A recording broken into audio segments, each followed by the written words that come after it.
So the question is, to me, is not, well, why are you looking at hockey? The question is, why wouldn't we look at hockey? This sport is a national religion in our country.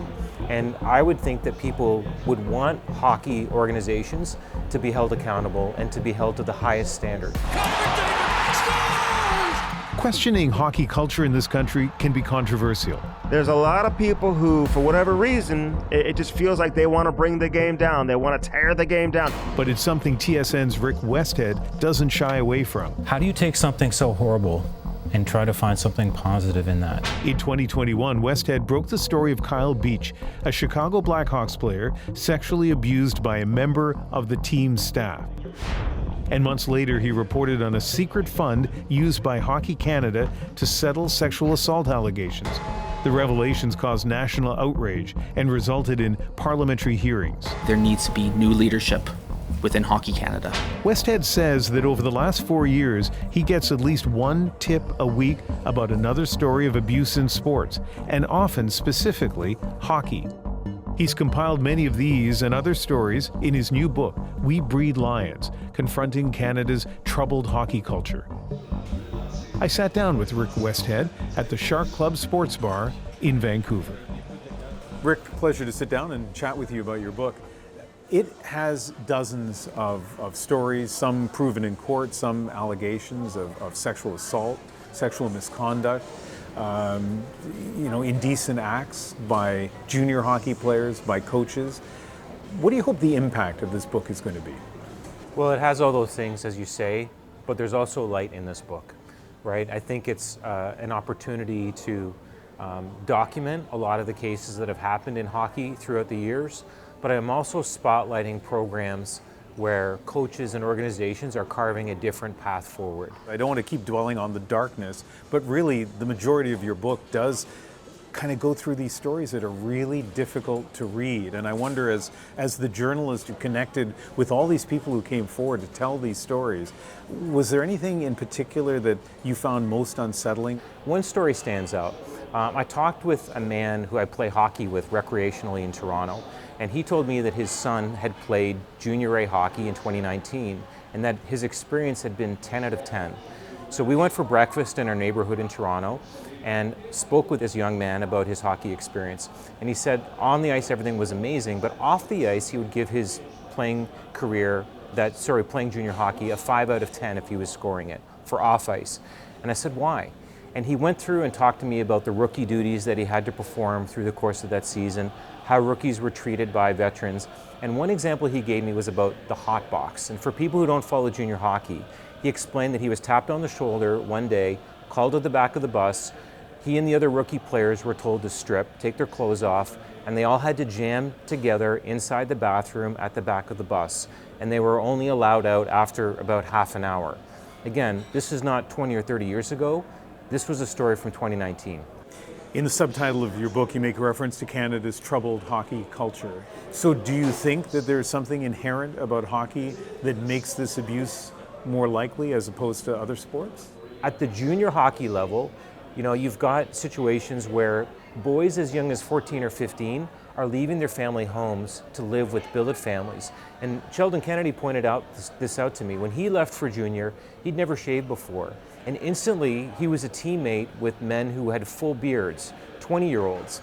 And so the stories that players told me again and again were about how important it was to them in those situations to fit in, to be accepted. And so they would conform and they would do whatever it took to be accepted, whether it meant drinking alcohol to excess underage, gambling, doing things with girls that they weren't ready to do, introducing girls to older teammates, going through rites of passage and hazing. These things that we've heard about a long time. Many players talk to me about how those issues are still contemporary and they're still dealing, in fact, with the after effect of going through this as a hockey player. 5 former world junior hockey players at the center of a high-profile sexual assault trial are now free and clear. All of them found not guilty in a case that sparked deep conversation about hockey culture and consent. Our culture generally has changed a lot when it comes to sexual assault and dealing with survivors of sexual assault, complainants of sexual assault. And so I would hope that hockey would have changed along with it. Do you think that the hockey world, the hockey culture is significantly different now than it was maybe 20 years ago? I think it's changing. I think there's parts of the hockey culture that are entrenched. At the same time, I think that there has been change. Some of it because organizations like Hockey Canada have been forced to confront these issues. We learned only in the last couple of years, for instance, that Hockey Canada for years had maintained a secret slush fund that was used to pay off sexual assault allegations. And the Canadian public was outraged by this. Hockey Canada, not necessarily because there's a fund to pay out compensation, but the fact that Hockey Canada maintained this fund secretly and kept it off its books. And it really begged the question, well, why would they keep that secret? And I think the answer is because if they told the public how many cases there were that were being made, the public would be upset that so many cases were being brought and they'd have to do something about it. And I should say on the record that one of my adult sons works for Hockey Canada. He helps develop on-ice officials, referees, and linesmen, and hasn't been involved in any of these decisions. In terms of Hockey Canada, in terms of transparency or even the way it handles sexual abuse allegations, have they made significant changes? They've made changes, again, partially because they've had to. Remember back in the summer of 2022, how many of Hockey Canada's sponsors were ready to bolt if they didn't have real change. That organization's board was turned over. There's new executives in there now. There's a new independent third-party mechanism for investigating complaints of abuse and maltreatment. But there's still some things that Hockey Canada is stuck on. I'll give you an example. Many organizations, national sport organizations now, make public the sanctions they give to adults for misconduct. So if someone has due process and they're suspended for a year, the public has a right to know that. Hockey Canada is not there yet. They still are concerned about the possibility of litigation from somebody who is named for doing bad things. And it begs the question, why isn't the right for parents to know who they're dropping their kids off with and who they're trusting their kids with? Why isn't that right more important than the right of somebody to privacy? If I were to ask you to give me an example or two of what hockey could do to improve significantly, what would that be? Many organizations, if they do consent training at all, will bring in somebody from an organization that fights gender-based violence once a year for an hour. I think no matter how good that person is, it's not enough. One coach told me, well, my boys, they watched this video of a cup of tea. And some people might have seen this on YouTube. If you say, hey, would you like a cup of tea? And they're like, I'm not really sure. Then you could make them a cup of tea or not, but be aware they might not drink it. And if they don't drink it, then, and this is the important part, don't make them drink it. And some teams, not all, some teams, this is what consent training looks like, showing them a video like this.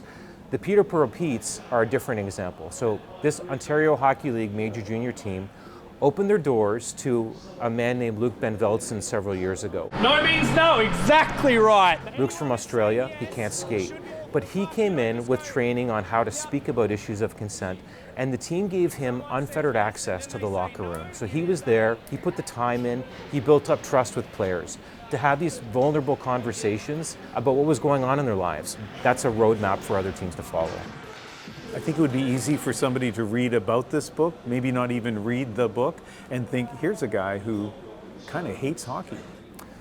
I understand why people might say that. I love hockey, and I love it so much that I want to fix it. I want to make it better. I want to give people a platform to share their stories. I play hockey several times a week. Some of my best friends are in the game. I coached my son through his U18 minor hockey season.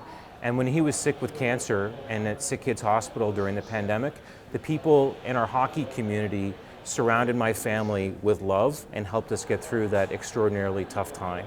So not only do I recognize that there's great people working and volunteering in hockey, I celebrate them. And I've done a lot of reporting and stories about resilience and about the good parts of hockey that stitch us together as a country. But this reporting needs to be done, right? The organizations need to be held accountable because the sport, because families deserve this. So make no mistake, I love the game. I just want it to be the best version of itself that it can be.